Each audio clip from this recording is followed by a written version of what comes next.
Hello friends, सत श्री अकाल, नमस्ते, आदाब and welcome back to my channel free to travel. Friends, आज की वीडियो में मैं आपको साउथ कोरिया का वीज़ा एप्लीकेशन फॉर्म कैसे फिल करते हैं, कैसे भरते हैं, ये बताने वाला हूँ।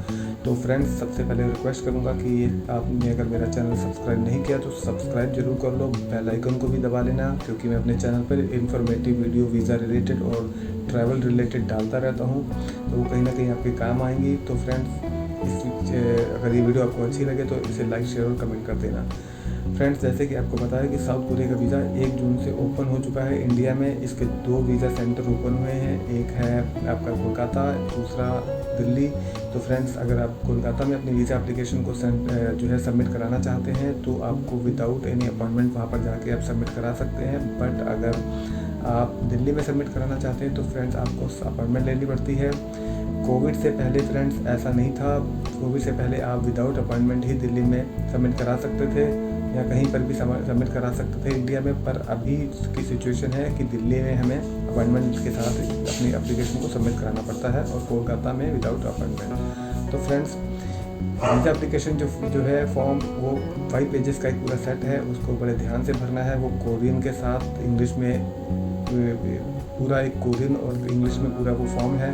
तो फ्रेंड्स, उसे बड़े ध्यान से देखना है क्योंकि वो बहुत ही बारीकी से उसे भरा जाता है। तो फ्रेंड्स, बड़े ध्यान से आप उसे देखना और जो है इस वीडियो को पूरा देखना और इस वीडियो को स्किप मत करना। तो फ्रेंड्स, चलते हैं कंप्यूटर की स्क्रीन पर और भरते हैं साउथ कोरिया का टूरिस्ट वीज़ा एप्लीकेशन फॉर्म। तो फ्रेंड्स, ये है visa application form south Korea का। तो सबसे पहले आपने इस फॉर्म को खोलना है और आप सबसे पहले मैं आपको बता दूं, इस फॉर्म को आप ब्लॉक लेटर्स में भर सकते हैं और कैपिटल लेटर में भर सकते हैं और इसे आप कंप्यूटर से भी भर सकते हैं। तो यहाँ पर how to fill out this form, इसकी जो भरने की जो इन्होंने थोड़े से इंस्ट्रक्शन दी है, तो आप वो पहले उस चीज़ को समझ लें।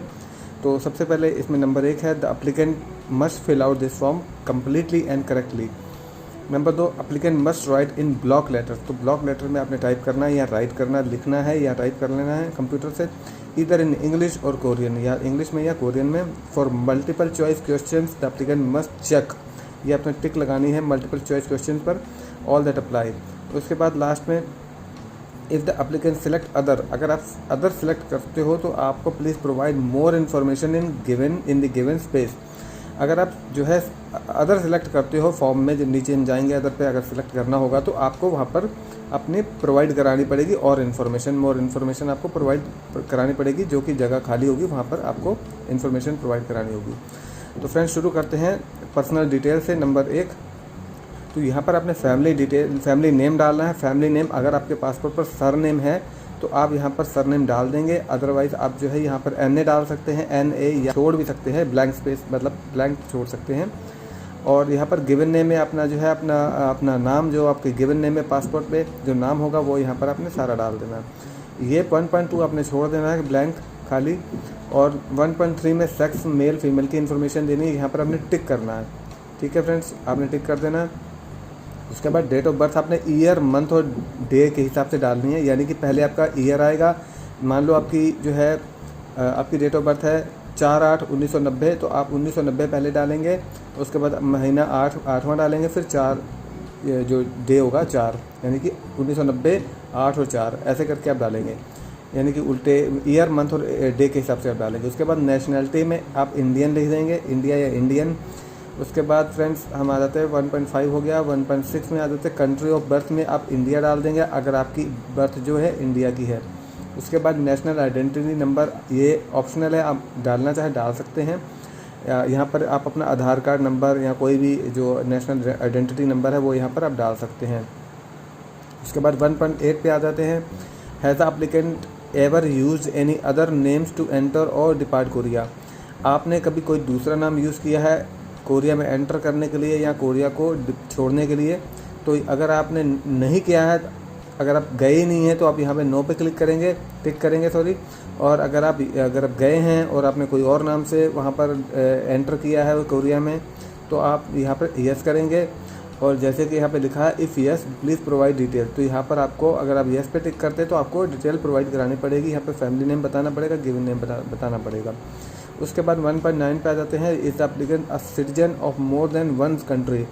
क्या सिटीजन एक कंट्री के अलावा और भी किसी कंट्री का सिटीजन है? अगर आप नहीं है तो नो पे टिक कर देना, अगर आप है तो यस पे टिक करके यहाँ पर if yes please write countries, यहाँ पे आपको कंट्री के नाम बताने पड़ेंगे किस दूसरी कंट्री के या कौन कौन सी कंट्री के आप सिटीजन हैं। तो उसके बाद नीचे आ जाता है, ये फ्रेंड्स आ जाता है फॉर ऑफिशियल यूज़ ओनली, ये ऑफिशियल यूज़ के लिए है, आपने इसमें कुछ नहीं करना है। उसके बाद हम आ जाएंगे नीचे, ये नंबर 2 आ गया है। यहाँ पर फ्रेंड्स हमने पासपोर्ट की इन्फॉर्मेशन देनी है, तो आप सबसे पहले अपना पासपोर्ट खोल के अपने पास रख लें और यहाँ पर आपने पासपोर्ट की सारी इन्फॉर्मेशन देनी है। तो 2.1 पे फ्रेंड्स पासपोर्ट टाइप आपके पास कौन सा पासपोर्ट है, तो यहाँ पर आम जनता के पास, आम लोगों के पास रेगुलर पासपोर्ट है, तो यहाँ पर रेगुलर पर आप टिक कर देंगे। और अगर इसके अलावा अगर यहाँ पे जैसे ये कह रहा है if other please provide detail, अगर आपके पास इन में से कोई भी पासपोर्ट ऐसा नहीं है, अगर आपके पास कोई और है अदर है, तो आप यहाँ पर उसकी इन्फॉर्मेशन देंगे। यहाँ पर आपका अगर आपका रेगुलर पासपोर्ट है तो टिक करके यहाँ पर अपना पासपोर्ट नंबर यहाँ पे डालेंगे। उसके बाद कंट्री ऑफ पासपोर्ट आप इंडिया लिख देंगे। प्लेस ऑफ इशू, अगर आपका पासपोर्ट दिल्ली से इशू हुआ है, बॉम्बे से इशू हुआ है, अमृतसर से हुआ है, जलंधर, लुधियाना, जहाँ से भी इशू है यहाँ पर आप डाल देंगे। डेट ऑफ इशू, आपका पासपोर्ट कब इशू हुआ या उसकी आपने डेट डाल दी, यहाँ नीचे डालते रहेंगे, या इस जैसे डेट ऑफ इशू लिखा है इसके नीचे आप छोटा छोटा करके ब्लॉक लेटर में यानी बड़े अक्षरों में कैपिटल लेटर में यहाँ पे डालेंगे। हर चीज़ आपने पूरे फॉर्म को कैपिटल लेटर में भरना है। 2.6 में डेट ऑफ एक्सपायरी डाल देंगे। उसके बाद हम आ जाते हैं 2.7 पे, does the applicant have any other valid passport, क्या एप्लीकेंट के पास कोई और दूसरा वैलिड पासपोर्ट है। तो अगर आपके पास एक ही पासपोर्ट है तो आप नो पे टिक करेंगे। यस है तो अगर आपके पास है कोई दूसरा पासपोर्ट वैलिड तो आप यहाँ पर उसकी डिटेल प्रोवाइड कराएंगे। तो ज़्यादातर लोगों के पास, मतलब लगभग किसी के पास नहीं होता, तो आप नो कर देना। उसके बाद फ्रेंड्स पासपोर्ट टाइप, ये फ्रेंड्स अगर आपके पास वैलिड पासपोर्ट है, यस पे अगर टिक करेंगे तब आपको ये सारी डिटेल देनी पड़ेगी, ए और बी की, ये ए और ये बी की आपको तब डिटेल देनी है जब आप यस पे टिक करेंगे कि आपके पास कोई दूसरा वैलिड पासपोर्ट भी है। अगर आपके पास नहीं है तो अपने नो पे करके इसे ए और बी को छोड़ देना है। फिर हम आ जाएंगे नंबर 3 पे, कॉन्टैक्ट इन्फॉर्मेशन में home country address of the applicant, तो आपने यहाँ पर अपना एड्रेस डाल देना है अपने जो पासपोर्ट के पीछे आप देखना आपका एड्रेस पेज होता है, वहाँ पर आपने जो भी एड्रेस लिखा है तो आप फ्रेंड पूरा कंप्लीट एड्रेस डालना, कोई शॉर्टकट यूज़ मत करना, नहीं तो वहाँ पर जब आप VFS में एप्लीकेशन को सबमिट कराने जाएंगे तो वो आपको पूरा जो है जो भी आप अगर शॉर्ट में लिखेंगे तो वो उसे कंप्लीट करेंगे और आपसे साइन करवाएंगे। तो आप पहले ही उसे कंप्लीट एड्रेस लेके डाल के जाएँ। उसके बाद 3.2 पे आ जाते हैं। यहाँ पे लिखा है करंट रेजिडेंशियल एड्रेस, तो अगर और यहाँ पर ये भी लिखा है please write the current address if different from above, अगर आपका करंट एड्रेस ऊपर वाले एड्रेस है जो यहाँ पे आपने डाला है ऊपर वो उससे अलग है, डिफरेंट है, तब आप यहाँ पर करंट एड्रेस डाल देंगे, अदरवाइज़ इसे आप ब्लैंक छोड़ देंगे। 3.2 को आप ब्लैंक छोड़ देंगे ऊपर वाला एड्रेस डाल के। उसके बाद 3.3 में आपने सेल फ़ोन नंबर, अपना मोबाइल नंबर यहाँ पे डाल देना यहाँ नीचे, और टेलीफोन नंबर अगर आपका है तो वहाँ पर आप टेलीफोन नंबर डाल देंगे। उसके बाद 3.4 में आपने जो है अपने ईमेल एड्रेस डाल देना है। 3.5 पे आ जाते हैं emergency contact number. Emergency contact number में फ्रेंड्स आपने कोई अपने घर का आपका मेंबर है, आपका वाइफ है, आपका ब्रदर है, आपके फादर हैं, मदर है, जिसका भी आपने इमरजेंसी कॉन्टैक्ट नंबर डालना है, या कोई दोस्त है तो उसका भी यहाँ पर आप जो है contact number, emergency contact number डाल सकते हैं। उनका सबसे पहले फुल नेम इन इंग्लिश यहाँ पे डालना पड़ेगा यहाँ पर। उसके बाद कंट्री ऑफ रेजिडेंस, वो किस कंट्री का रेजिडेंस है, इंडिया का, तो यहाँ पे इंडिया डाल देंगे। उनका टेलीफोन नंबर डाल देंगे, और रिलेशनशिप टू द एप्लीकेंट, वो आपका क्या लगता है, आपका भाई लगता है, आपका दोस्त लगता है, आपकी बहन लगती है, आपके फादर लगता है, मदर लगती है, तो यहाँ पर आपने उसकी रिलेशनशिप यहाँ पे लिख देंगे, ब्रदर, मदर, सिस्टर, जो भी फ्रेंड जो भी लिखना है यहाँ पे आप लिख देंगे।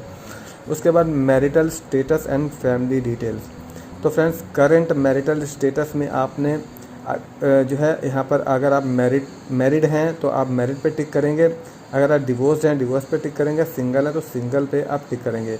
अगर आप सिंगल हैं तो आपको ये जो है फ्रेंड्स 4.2 वाला ये जो है, जैसे कि यहाँ पर please provide information of applicant spouse, तो आपको ये सब नहीं भरना है अगर आप सिंगल हैं। पर अगर आप मैरिड हैं तो 4.2 आपको भरना है। इसमें ए और ये बी, सी, डी, ई और एफ़, ये सारी चीज़ें आपने ए से लेके एफ़ तक भरनी है अगर आप मैरिड हैं। तो अगर आप मैरिड हैं तो फैमिली नेम, अगर आपकी वाइफ का फैमिली नेम नहीं है तो ब्लैंक छोड़ देंगे। तो इसके बाद यहाँ पर गिवन नेम में आप अपनी वाइफ का नाम डालेंगे। उसके बाद डेट ऑफ बर्थ आपने डाल देनी है, ईयर, मंथ और डे के हिसाब से। उसके बाद नेशनैलिटी इंडिया डाल देंगे, अगर वो इंडियन नहीं है तो किसी और कंट्री के, तो वो आप डालेंगे यहाँ पर। उसके बाद रेजिडेंशियल एड्रेस, घर का एड्रेस डालेंगे। ठीक है। उसके बाद आप कॉन्टैक्ट नंबर डाल देंगे। Does the applicant have children, अगर आपके बच्चे हैं तो आप जो है यस पे टिक करेंगे, और नंबर ऑफ़ चिल्ड्रन कितने हैं तो आप 1 2 यहाँ पर या 3 जो भी हैं आपने यहाँ पे टिक कर नंबर में लिख देना है, 1 2 3 ऐसे करके आपने यहाँ पे नंबर में लिख देना है। और अगर आपके बच्चे नहीं हैं तो आप नो पे टिक कर देंगे। उसके बाद एजुकेशन में what is the highest degree और level of education the applicant has completed, तो यहाँ पर आपने अपनी एजुकेशन के बारे में बताना है कि आप क्या कितनी पढ़ाई कर चुके हो। मास्टर डॉक्टरल डिग्री आपने की है, जो मतलब एमए वगैरह करते हैं या पीएचडी जो भी है फ्रेंड्स, तो वो यहाँ पे टिक कर लेना। बैचलर बीए और बीकॉम यानी कि अगर आपने ग्रेजुएशन वगैरह किया है तो यहाँ पे आप टिक करेंगे। हाई स्कूल डिप्लोमा तो यहाँ पर आप टिक करेंगे, अदर में तो आप यहाँ टिक करेंगे। तो friends if other please provide detail, तो अगर आपने ये अदर पे टिक करेंगे तो यहाँ पर आपको डिटेल देनी पड़ेगी। यहाँ पे इसके ये जो ब्लैंक स्पेस है, जो ब्रैकेट बने, यहाँ पे आपने डिटेल देनी है। उसके बाद आपने नेम ऑफ स्कूल बताना है, अपने स्कूल का नाम बता देना है, या कॉलेज का यूनिवर्सिटी का अपने नाम बताना है यहाँ पर। उसके बाद location of school, city, province और कंट्री, तो लोकेशन स्कूल की क्या है या आपकी यूनिवर्सिटी की, कॉलेज की क्या है, तो यहाँ पर अपने सिटी का नाम सिर्फ डालना है। और उसके बाद किस स्टेट में पढ़ता है वो स्टेट का नाम डालना है। मान लो वो अगर मान लेते हैं जैसे दिल्ली में पढ़ता है तो दिल्ली सिटी हो गई, प्रोविंस भी दिल्ली हो गया और कंट्री इंडिया हो गई, ऐसे आएगा। और अगर वो पंजाब में है तो मान लेते हैं अमृतसर है, अमृतसर, अब उसके बाद पंजाब स्टेट आ गई, उसके बाद कंट्री इंडिया आ गई, तो ऐसे करके डालना है फ्रेंड्स। नीचे आ जाते हैं 6 नंबर पे, एम्प्लॉयमेंट पे। 6.1 में आपने करंट पर्सनल सर्कमस्टेंसेस बताने हैं कि आप इसमें से क्या हो। अगर आप जॉब एंटरप्रेन्योर हो, छोटे दुकानदार हो, छोटे अब काम करने वाले हो, लघु जैसे बिजनेसमैन हो, तो उसमें आपने इस पे टिक मारना है। अगर आप सेल्फ एम्प्लॉयड हो, अपना पर्सनल बिजनेस है, आपको यहाँ पे टिक मारना है। एम्प्लॉयड जॉब करते हो तो यहाँ, रिटायर्ड हो तो यहाँ, स्टूडेंट हो तो यहाँ। उसके अलावा सर्वेंट और सिविल सर्वेंट हो तो यहाँ पे आपने टिक करना। अनएम्प्लॉयड यानी आप जॉब वगैरह या काम कुछ नहीं करते हो तो यहाँ पर अदर में, यहाँ पे अदर में अगर आप टिक करेंगे तो आपको जैसे यहाँ पर इंफॉर्मेशन देनी पड़ेगी इस खाली जगह पे, जैसे मैंने ऊपर फॉर्म पे बताया था आपको। 6.2 में आपने एम्प्लॉयमेंट डिटेल्स में बताना है आपकी कंपनी का नाम, तो यहाँ पर name of company, institute, school. अगर आप जो है स्टूडेंट हो तो आप यहाँ पर अपने कॉलेज का नाम डालेंगे, इंस्टीट्यूट का नाम डालेंगे। अगर आप सेल्फ एम्प्लॉयड हो या जॉब करते हो तो आप जैसे कि आपके कंपनी का नाम है आकाश इंटरप्राइजेज, तो यहाँ पे आकाश इंटरप्राइजेज डाल देंगे। अगर आपकी जॉब किसी कंपनी में अगर आप जॉब करते हो तो उस कंपनी का नाम डाल देंगे यहाँ पर। उसके बाद आपकी पोजीशन क्या है, अगर आप बिज़नेस करते हो तो आप प्रोपराइटर हो तो प्रोपराइटर या ओनर डाल देंगे। अगर आप जॉब करते हो तो आपकी क्या डेजिग्नेशन है तो यहाँ पे आप उसकी डेजिग्नेशन लिख देंगे। उसके बाद एड्रेस ऑफ कंपनी, तो यहाँ पर आप अपनी कंपनी का एड्रेस, बिज़नेस करते हो तो कंपनी का एड्रेस, अगर जॉब करते हो तब भी आपने यहाँ पर अपनी कंपनी का एड्रेस डालना है। स्कूल में पढ़ते हो, कॉलेज में पढ़ते हो तो यहाँ पर उसका एड्रेस डालना है आपने। टेलीफोन नंबर यहाँ पे डाल देना है। उसके बाद डिटेल्स ऑफ विज़िट, आपकी क्या डिटेल्स है, क्यों आप जाना चाहते हो, जैसे कि पर्पस ऑफ द विज़िट, यहाँ पे लिखा purpose of visit to Korea, तो यहाँ पर टूरिज्म ट्रांजिट, तो इस पे आपने टिक करना है यहाँ पर, तो इस वाले खाने में आपने टिक कर देना है। उसके बाद अगर आप किसी और पर्पस से जा रहे हो तो आपने यहाँ बहुत सारे पर्पस हैं तो वो आपने अपने हिसाब से उसे टिक कर लेना है। उसके बाद हम आ जाते हैं 7.2 पर। यहाँ पर इंटेंडेड पीरियड ऑफ स्टे, तो यहाँ पर आपने बताना है कि आपका क्या इंटेंशन है, कितनी देर का पीरियड वहाँ पर, कितनी देर के लिए आप वहाँ पर रुकना चाहते हैं। तो यहाँ पर आप जैसे कि 6 दिन रुकना चाहते हैं, 7 डेज़ रुकना चाहते हैं, तो यहाँ लिख देंगे 6 डेज़ या 7 डेज़, 10 डेज़, जितने भी दिन आप वहाँ पर रुकना चाहते हैं। उसके अलावा इंटेंडेड डेट ऑफ एंट्री, आपकी क्या इंटेंडेड डेट ऑफ एंट्री क्या है। मान लो आप 20 जून से जाना चाहते हैं तो यहाँ पर आप पूरी डेट डाल देंगे 20 जून 2022 या 2022 पहले डाल देना, फिर 6 फिर 20, जैसे भी आप डाल सकते डाल देना। तो आपने इंटेंडेड डेट ऑफ एंट्री डालनी है यहाँ पर। उसके बाद address in Korea including hotels, तो यहाँ पर आपने होटल का एड्रेस डाल देना। अगर आप किसी को विज़िट करने जा रहे हैं तो उसके घर का एड्रेस डाल देना। तो मोस्टली लोग होटल में ही जाएंगे, टूरिज्म के लिए जा रहे हैं, और ये मैं फॉर्म भी टूरिज्म के लिए बता रहा हूँ, टूरिस्ट के लिए बता रहा हूँ। तो यहाँ पर आपने होटल का एड्रेस डाल देना है। यहाँ पर कॉन्टैक्ट नंबर इन कोरिया, तो यहाँ पर होटल का आप कॉन्टैक्ट नंबर डाल देंगे। उसके बाद आ जाते हैं 7.6 पर। Has the applicant travel to Korea in the last 5 years, क्या एप्लीकेंट ने कोरिया ट्रैवल किया है पिछले 5 सालों में।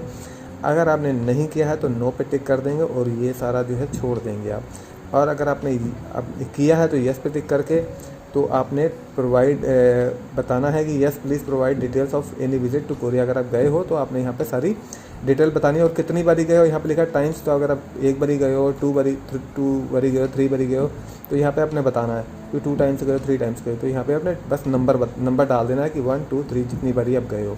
उसके बाद किस पर्पज़ से गए हो, यहाँ पे उसके पर्पज़ लिख देने, और कब से कब तक गए हो, एंट्री डेट और एग्जिट डेट यहाँ पे आपने डाल देनी है पीरियड ऑफ स्टे में।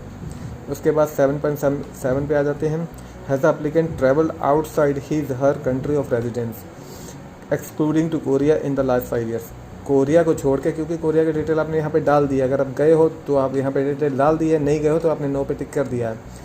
तो यहाँ पर ये पूछ रहा है 7.7 में, कोरिया को छोड़ के क्या आप अपनी कंट्री से बाहर गए हो, रेजिडेंस कंट्री से बाहर गए हो, कहीं और किसी कंट्री में घूमने गए हो। तो अगर आप गए हो तो यस पे आप टिक करेंगे और अपने उस नेम ऑफ कंट्री का नाम बताएंगे, किस किस कंट्री में गए हैं, और पर्पस ऑफ विज़िट बताएंगे, टूरिज्म के लिए गए हो, बिज़नेस के लिए गए हो, यहाँ किसी को विज़िट करने गए हो, मिलने गए हो, और उसकी एंट्री डेट और एग्जिट डेट यहाँ पर आपने डाल देनी है जितनी कंट्री में आप गए हो। अगर आप 2 गए हो तो 2 के डाल दोगे। अगर आप 5 से 10 से ज़्यादा 10-12 कंट्री गए हो तो आपने देख लेना है कौन सी मेन कंट्री, तो उसी हिसाब से आपने उसके बारे में डिटेल डाल देनी है। अगर आप किसी भी कंट्री में नहीं गए हो 5 सालों में तो आपने नो पे टिक करके इसको पूरे को खाली छोड़ देना है। उसके बाद हम आ जाते हैं नीचे 7.8 पर। यहाँ पर ये पूछ रहे हैं, does applicant have any family member staying in Korea. क्या एप्लीकेंट का कोई फैमिली मेम्बर कोरिया में स्टे कर रहा है, रह रहा है। अगर नहीं रह रहा है तो आपने नो पे टिक करना है। अगर रह रहा है यस करेंगे आप, तो आपको प्रोवाइड करनी पड़ेगी डिटेल फैमिली मेम्बर्स की, उसके बारे में सारी इन्फॉर्मेशन यहाँ पे देनी पड़ेगी। तो फिलहाल अगर आपका कोई जो है मेम्बर कोरिया में नहीं रह रहा है तो आप इसे नो पे टिक करके इस 7.8 को छोड़ देंगे। उसके बाद 7.9 पे आ जाते हैं friends. Is applicant travelling to Korea with any family members. क्या आप जो है कोरिया में जा रहे हैं, ट्रैवल कर रहे हैं अपने फैमिली मेम्बर के साथ। अगर आप नहीं जा रहे हैं फैमिली मेम्बर के साथ कोरिया तो नो पे टिक करेंगे। अगर आप जा रहे हैं तो यस पे टिक करेंगे। यस, अगर जैसे यहाँ पे लिखा if yes please provide details of the family members of the applicant is members the applicant is travelling with. जो है अगर आप फैमिली मेम्बर के साथ ट्रैवल कर रहे हैं तो उसके जो भी आपके साथ जा रहे हैं तो उनकी पूरी आपने यहाँ पे इन्फॉर्मेशन देनी, फुल नेम बताना है, date of birth, nationality, relationship to the applicant. तो ये सारी यहाँ पे डिटेल बतानी है अगर आपके साथ कोरिया जा रहा है आपका फैमिली मेम्बर तब। उसके बाद आ जाते हैं नंबर 8 पर। तो फ्रेंड्स यहाँ पर डिटेल्स ऑफ वीज़ा एप्लीकेशन। तो यहाँ पर ये इन्होंने पूछा है कि period of stay long short term. तो यहाँ पर आप कौन से कितने दिनों के लिए जाना चाहते हैं। Long term stay over 90 days, 90 days से ऊपर जाना चाहते हैं तो, और short term less than 90 days. तो आपको अगर टूरिज्म के लिए जा रहे हैं तो short term stay less than 90 days यहाँ पर टिक करना है। उसके बाद आपने स्टेट ऑफ स्टे में आपने टूरिस्ट लिख देना है, यानी कि आप टूरिज्म के लिए जा रहे हो तो आप टूरिस्ट लिख देंगे यहाँ पर स्टेटस ऑफ स्टे में। नंबर 9 में डिटेल्स ऑफ इनविटेशन। अगर आपको किसी ने इनवाइट किया है, इनविटेशन देके वहाँ पर बुलाया है कोरिया, तो उसके बारे में यहाँ पर इन्फॉर्मेशन देनी है। अगर आपको किसी ने नहीं बुलाया तो आपने नो पे टिक करना है और ये A, B और C, D, E आपने सब छोड़ देना है। तो यहाँ पे जैसे लिखा भी है, is there anyone inviting the applicant for the visa. क्या आपको कोई एप्लीकेंट बुला रहा है, तो आपने अगर कोई बुला रहा है तो आप यस करके ये सारी इन्फॉर्मेशन भरनी है A से लेके E तक। अगर आपको कोई नहीं बुला रहा है तो नो पे टिक करके इसे 9 नंबर को पूरा छोड़ देना है। उसके बाद नंबर 10 पे आ जाता है फंडिंग डिटेल्स में। 10.1 में एस्टिमेटेड ट्रैवल कॉस्ट। ये कह रहा है इन $। आपको $में यहाँ पे बताना पड़ेगा कि आपका एस्टिमेटेड एक अंदाज़ा क्या है ट्रैवल कॉस्ट का। तो आप अपने अकाउंट में पैसे देख लेना कितने हैं और अब क्या आप अंदाज़ा लगा लेना कि आपका कितने की टिकट आ रही है, वहाँ पर आपका कितना खर्चा, होटल में कितने दिन के लिए जा रहे हैं। तो आप एक एस्टिमेट लगा लेना, उसी के हिसाब से आप यहाँ पे $। में मान लो आप $2500 खर्चने, आप सोच रहे हो कि मेरे $2500 खर्च हो जाएंगे या 2000 खर्च हो जाएंगे या 1800 खर्च हो जाएंगे, तो आप उसी हिसाब से $1800 लिख देंगे, $1800 ठीक है। तो 1800 USD आप ऐसे करके लिख देंगे। उसके बाद 10.2 में who will pay the applicant's travel related expenses. तो कौन पे करेगा एप्लीकेंट के ट्रैवल रिलेटेड एक्सपेंसेस, खर्चे कोरिया में विज़िट करने के लिए। तो name of person, organisation, company. तो अगर आपको कोई ऑर्गेनाइजेशन या कंपनी भेज रही है तो वहाँ पर नाम आ जाएगा उसका। अगर आप खुद जा रहे हैं तो वहाँ आप अपना नाम लिख देंगे, जैसे आपका जो भी नाम है तो यहाँ पर आप अपना नाम लिख देंगे पूरा। और यहाँ पे जैसे ये पूछ रहा है रिलेशनशिप टू द एप्लीकेंट, तो यहाँ पर आप लिख देंगे माई सेल्फ। अगर आप खुद जा रहे हैं और खुद सारा खर्चा कर रहे हैं तो यहाँ पर अपना नाम डाल देंगे और यहाँ पर आप लिख देंगे रिलेशनशिप टू द एप्लीकेंट के नीचे बी में my self. Type of support में आप क्रेडिट कार्ड, डेबिट कार्ड या आप कैश लिख सकते हैं या फिर फाइनेंशियल भी लिख सकते हैं कि type of support financial means आप अपना जो भी है खुद फाइनेंस अपना यूज़ करेंगे, या फिर डेबिट कार्ड, क्रेडिट कार्ड या कैश लिख सकते हैं। कॉन्टैक्ट नंबर यहाँ पे आपने दे देना है, जो भी पे कर रहा है तो आप अपना ही नंबर, अगर आप खुद पे कर रहे हैं अपने लिए तो यहाँ पर अपना फ़ोन नंबर आप दे देंगे। उसके बाद असिस्टेंस विद दिस फॉर्म, आपको किसी से आपने असिस्टेंस ली है यानी कि कोई हेल्प ली है इस फॉर्म को फिल करने में। अगर आपने ली है तो यस करेंगे, फिर आपने पूरी डिटेल देनी है। अगर आपने नहीं ली है तो आप नो पे टिक कर देना। नीचे आ जाते हैं, यहाँ पर 12 नंबर आ गया है, 12 नंबर लास्ट नंबर है ये फ्रेंड्स। डिक्लेरेशन यहाँ पे आपने डिक्लेयर करना है, ये आपने पढ़ लेना है। I declare that I agree with the terms of application including the contents of the notice provided above, statement made in this application are true and correct and that I comply with the immigration act of the republic of Korea. तो ये सारा आपने read कर लेना है। उसके बाद आपने date of application year, month और डे के हिसाब से यहाँ पे भरनी है। मान लो यहाँ पर आप 2022 को जा रहे हो, 20 को जा रहे हो, तो यहाँ पे आपने 2022 यहाँ पे डालना है, 2022 यहाँ पे डालना है। उसके बाद यहाँ पे 06 अगर जून में जा रहे हो तो 06, अगर जुलाई में जा रहे हो 07, और आप जो भी जिस भी डे को जा रहे हो, मतलब 20 को जा रहे हो तो 2020। तो ऐसे करके आपने ईयर, मंथ और डे के हिसाब से आपने डेट ऑफ एप्लीकेशन डाल देनी है। सॉरी, यहाँ पर आपने जिस दिन आप अपनी जो फाइल सबमिट कराओगे, जिस दिन भी आप जो है अपनी वीज़ा एप्लीकेशन को, जिस दिन आपकी अपॉइंटमेंट है, अपॉइंटमेंट वाली डेट यहाँ पर आपने डाल देनी है। मान लो आपकी अपॉइंटमेंट है 20, तो आपने 20 यहाँ पर आपने, तो अगर आपकी अपॉइंटमेंट है 20 की तो आपने 2022, 06 और 20 यहाँ पर आपने डाल देना है। तो आपने अपॉइंटमेंट वाली यहाँ पे डेट डाल देनी है। उसके बाद यहाँ पर एप्लीकेंट का नाम, जो भी आपका नाम है, यहाँ पर आपने पूरा नाम डाल देना है। और यहाँ पर आपने सिग्नेचर ऑफ एप्लीकेंट में अपने नीचे या यहाँ साइड में आप अपने साइन कर देंगे, जैसे आपने पासपोर्ट के ऊपर किए हुए हैं। तो ये फ्रेंड्स इस तरह से ये पूरा फॉर्म भरा जाता है। और ये नोटिस वगैरह है, इसे आप थोड़ा सा रीड कर सकते हैं। और नीचे कुछ भी नहीं है, ये फाइनल है, लास्ट है ये स्टेप। तो फ्रेंड्स इस तरह से ये हम पूरा फॉर्म भर लेते हैं। तो आई होप मैंने आपको पूरा अच्छी तरह से एक्सप्लेन कर दिया होगा और आपको भी अच्छी तरह से समझ आ गया होगा। तो अब जो है आप अपना फॉर्म खुद भर सकते हैं और अपनी वीज़ा एप्लीकेशन को साउथ कोरिया के वीज़ा अप्लाई करने के लिए आप अपॉइंटमेंट वाले दिन सबमिट करवा सकते हैं। तो फ्रेंड्स, अगर आपको ये वीडियो अच्छी लगी तो मेरे इस चैनल को सब्सक्राइब कर लो और वीडियो को लाइक शेयर कर देना और कमेंट करके सपोर्ट कर देना। तो फ्रेंड्स, मिलते हैं किसी और वीडियो में, किसी नेक्स्ट वीडियो में। तब तक के लिए